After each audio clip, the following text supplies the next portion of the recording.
Howdy all, my name is James Eatock and welcome to He-Man and She-Ra Friday Night Trivia on Serial Geek TV. With this weekly series, I showcase a piece of trivia that I've personally uncovered or stumbled upon over the last few decades. And anyone that knows my background with He-Man and She-Ra will be aware that I've uncovered a lot.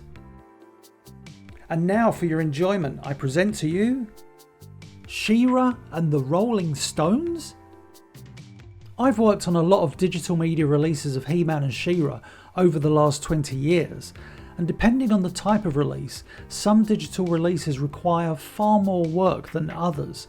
Now, in the earliest days of DVD, chapter selection was actually considered a bonus feature, and it's easy to understand why. I, and I'm sure many of you do too, still recall rewinding and fast forwarding my VHS tapes to find a specific episode or scene. It was a bit of a pain. So when DVDs gave the ability for the viewer to be able to jump around a series or film, it was kind of a blessing.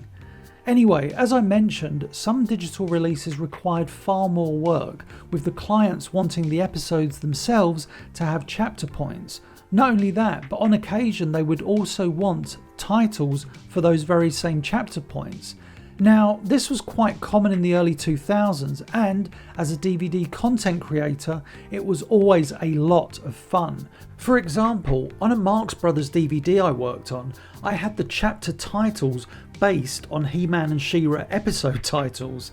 The titles were in context and related to the scenes themselves, and the ones I used were vague enough that no one would ever really clock it. When it came to the She-Ra DVDs, I asked Alex Hawkey, quite possibly the biggest expert when it comes to the She-Ra cartoon, to aid in the naming of the chapters. For the She-Ra Princess of Power episode Assault on the Hive, for some reason I decided to name the chapter points after song titles by the Rolling Stones. And I must stress, the chapter titles aren't random and do actually relate to the contents of the episode. And so, with that in mind, we have Gimme Shelter, relating to the premise of the episode with Sweet Bee seeking help from She-Ra and the eventual relocating of her people. The Last Time, relating to the final time we would see the characters from Filmation's He-Man and the Masters of the Universe. And It's All Over Now, relating again to this being the last appearance of Filmation's He-Man and Skeletor. A little bit of fun, I think you'll agree. I hope you enjoyed that little piece of trivia. Now it is time for us to take a look at the He-Man and She-Ra production artwork of the week.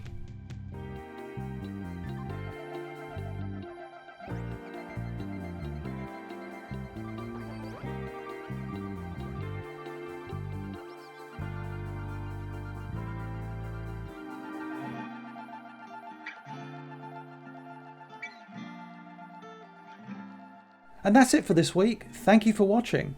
Please be sure to like, comment, share and subscribe, and I'll see you next Friday.